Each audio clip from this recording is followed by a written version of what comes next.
Good afternoon, everybody, and welcome to the last in the series of 5 ZeroDayCon LinkedIn Live conversations. Today, we're wrapping up 5 fantastic weeks of work done on talking about security strategies. All those recordings are available at smarttech247.com, so please go and check them out. But today, we're here to focus on effective security strategy. My name is Gavan Egan. I'm the Chief Revenue Officer here at SmartTech247. And I'm absolutely thrilled to be joined today by Raluca, CEO of SmartTech247. Hi, everyone. Hi, Gavan. Hey, great to have you on today, Raluca. Thanks for having me. So, Raluca, just to set some context here, so cybersecurity, in my view, is now embedded in every organization's value chain, like from product development to sourcing, production, marketing, sales, distribution. It ensures business continuity. It really underpins customer trust, but also helps in managing regulatory and risk exposure. An effective cybersecurity strategy, I would say, today is essential to balance risk and resilience with innovation and growth. We hear recently from IBM in their 2026 report that 44% year-over-year increase in attacks with the exploitation of public-facing applications, a 49% increase in active ransomware groups, and 56% of the vulnerabilities did not require authentication to exploit successfully. So, the complexity and the threats are really really ramping. CrowdStrike's 2026 Global Threat Report then talks about the speed. The e-crime breakout time is now down to 29 minutes, 65% year-over-year increase in speed. And the fastest observed one was actually down to 27 seconds. So the real question here is, for leaders, it's really no longer a question, do we have security controls? Do we have a security strategy that really can keep pace with the business change we're facing, the geopolitical circumstances we're facing today? Can it help us absorb disruption while still enabling innovation, which is critical to success in today's environment?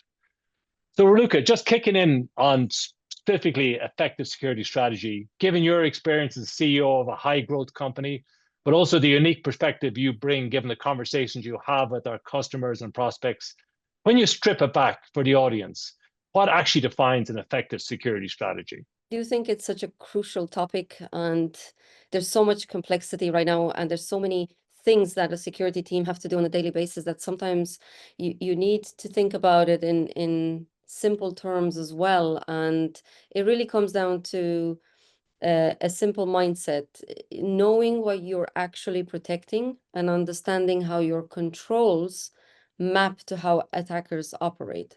So like you said, we work with organizations across critical infrastructure, manufacturing, financial services, healthcare, so quite a lot of industries. And what's striking is that despite the very obvious differences in all of the sectors, in terms of their operating model and their size, the security programs that consistently do well have the same, let's say, foundational characteristics. So the first one, in my opinion, is proactive security. And it's still really important. And what it means is it's quite simple. You shouldn't wait to be told that you have a problem. A well-architected environment, what does that mean? Things like proper network segmentation, proper segmentation around your cloud, your on-prem, hardened configurations, disciplined patch management, especially now with the new wave of AI, can really stand up to sophisticated threats and can go a long way.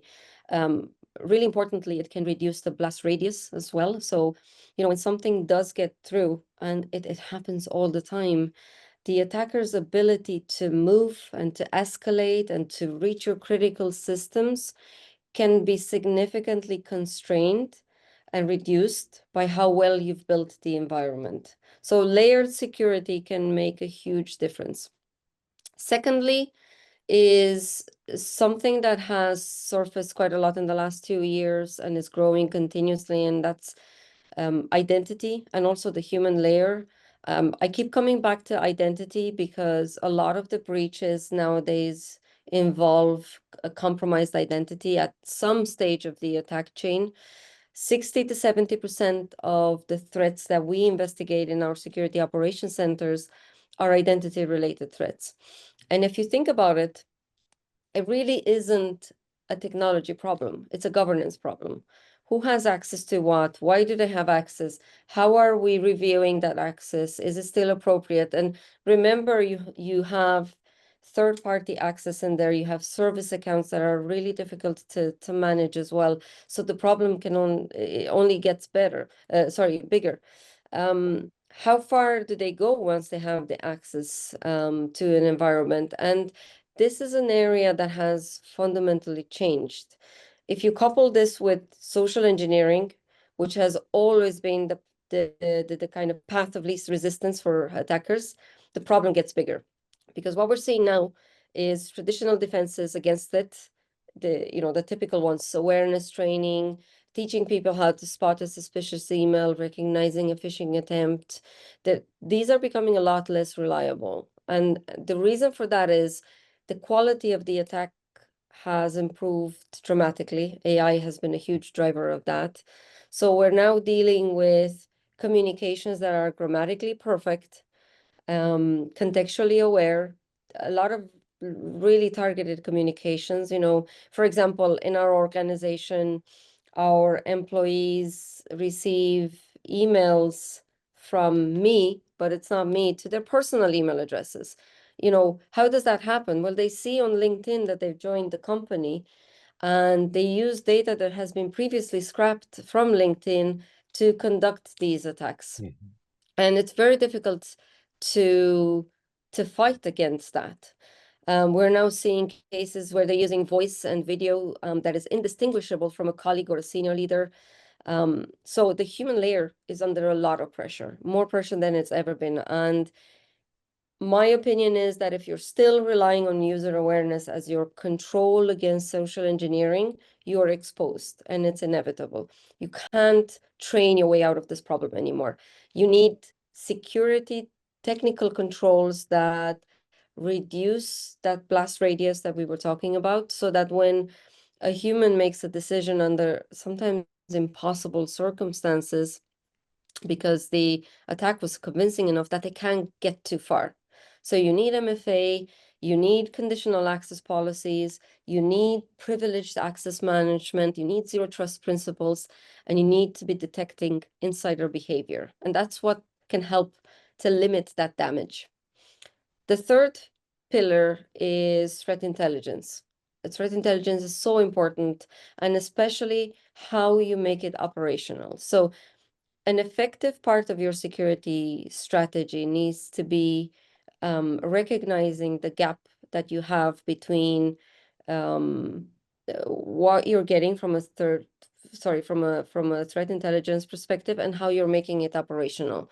Because a lot of organizations will consume that threat intelligence in some sort of form, but very few actually make it operational. So what I mean by that is taking what you know about the threat actors in your sector and operating it inside of your SOC, for example, or your MDR strategy, because you need to be aware of the techniques, the procedures that they're using, how they're attacking, their modus operandi, how they're exploiting once they get a foothold in your organization. And then you take that and you tune your environment, you leverage your use cases, your detection engineering, you update your threat hunting so that you have more effective controls in place.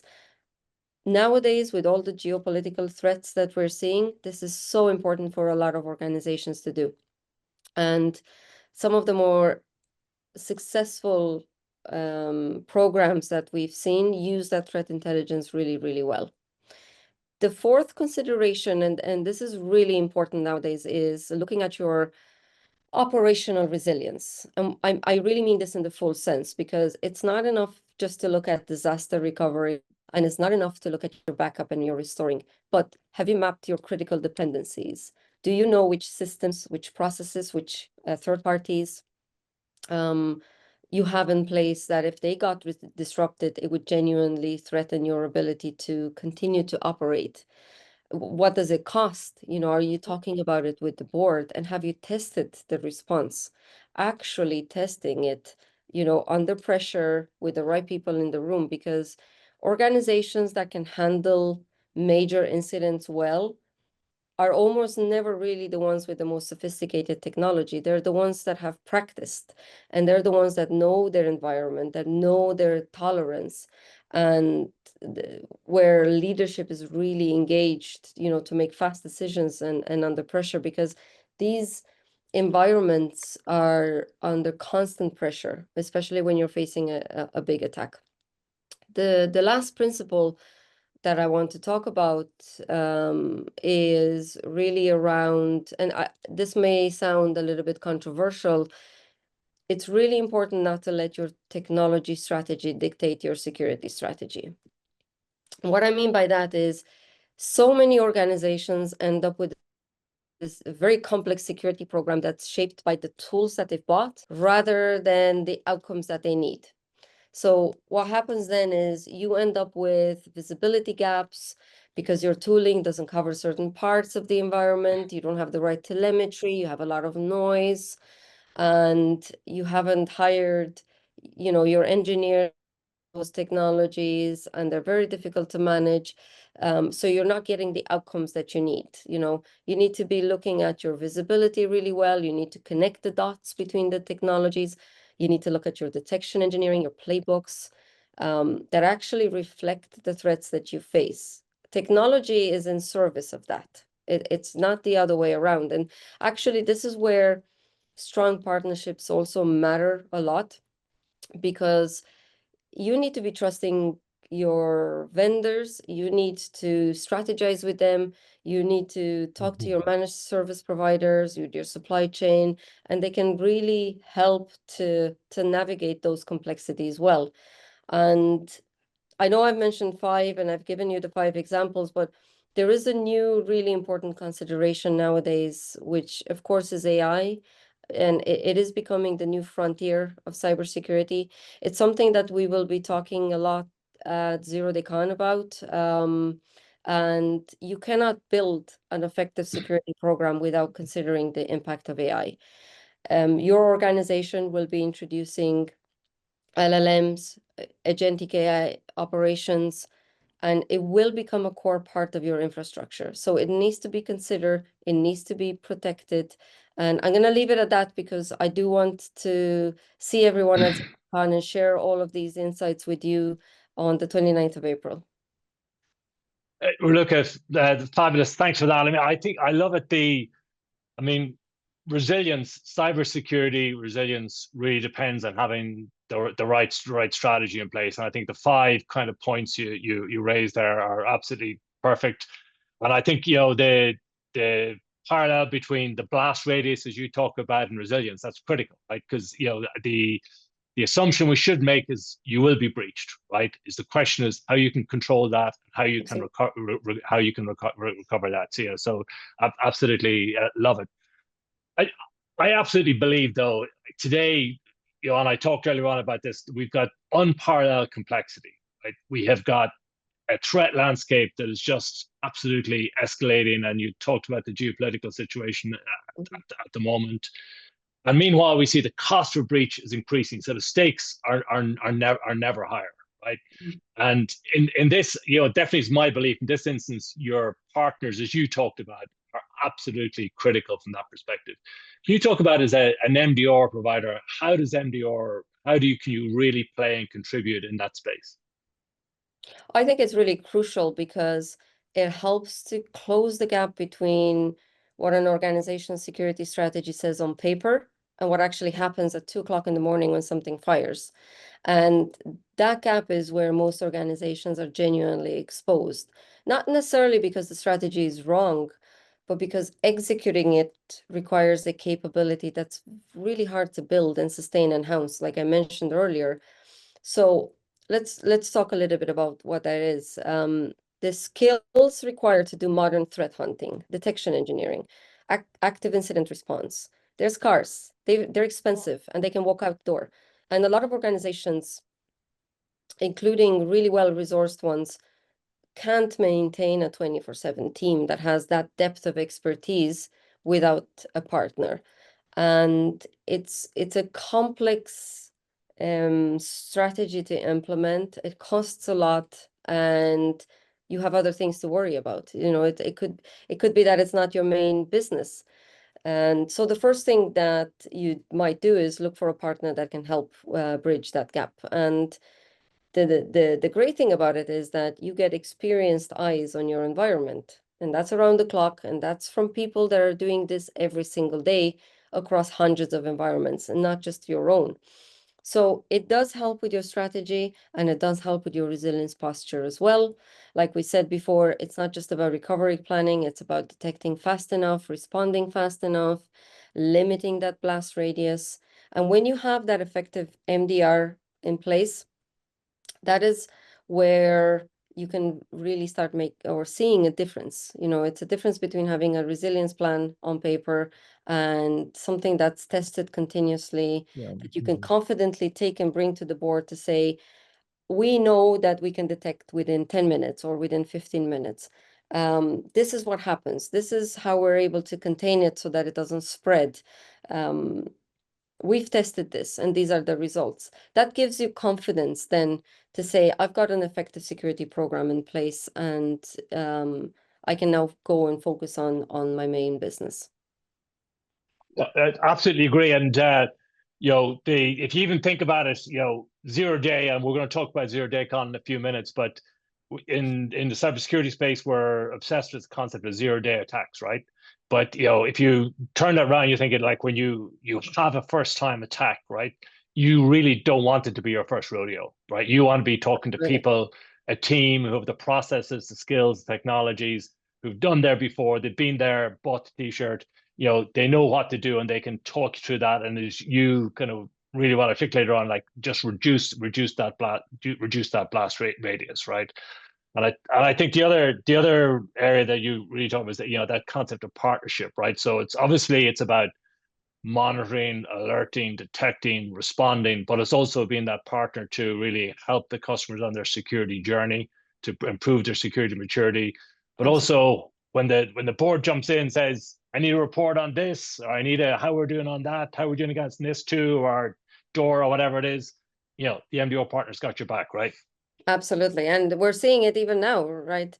90% of our customers are asking, do you have a report on Claude Mythos? And we do, and we've shared it with them, and the feedback so far has been great. And it's because their boards are asking, because cybersecurity has become such a widespread issue, and there's a higher level of risk understanding now, and these questions are coming, and it's so important that you've got a partnership in place that can support you on this journey. Yeah, thanks for that, Raluca. Super. So we're kind of running tight on time here, but I just because listen, I've been in this game a long time, right? And I understand strategy, understand plans, but really the question is, how effective are they, right? How do we really measure the effectiveness of what we're doing from a cybersecurity perspective? Can you give us just 30 seconds on that, Raluca, please? Yeah, absolutely. Well, look, there's a couple of very interesting metrics that you can apply. Things like mean time to respond, how fast can you act on incidents? Mean time to contain, can you contain them within minutes? That's a lot more meaningful than the number of tools that you have in place. Your hygiene around identity is important. Do we have MFA on 100% of privileged accounts? Things like how can we minimize business disruption? How fast can we recover? Have we tested the relevant scenarios and incidents? And then that brings me to my last point around operational resilience. What are the simulations that we've had, the tabletop exercises? How do they validate the kind of readiness under pressure? What is our risk posture right now? How many risks are we looking at? How fast can we close them? And then, of course, there are, the measures around patching vulnerabilities. What is the exploitability score of different vulnerabilities? How fast can we patch them? How fast can we patch critical and high critical, medium and low vulnerabilities? And that's really based on the threat landscape and the level of exploitability that's out there. Super. Thanks, Luke. And when you talk about operational resilience there and regular testing, I definitely, I know you see it too, but I definitely see live the impact when we do simulations, especially at senior executive or board level, on tabletop exercises, and just the awareness it drives, the connection it drives with senior executives. Oh yeah, this now I understand Yeah. what both the opportunity is, but also what the challenge is from a cybersecurity perspective. And sometimes the challenges are not that complex. It could be about effective communication. It could be about decision making. Do you have the right people in the room? How are you going to communicate with each other if your systems are down, if your email is down, if your Enter ID is down? Who takes decisions? Who speaks to the media? Who speaks to the board? Who speaks to stakeholders? And sometimes these things are actually quite important to consider. That's why we always recommend to test them, bring the right people in the room. Don't just put the pressure on IT and security teams. It needs to be a leadership exercise.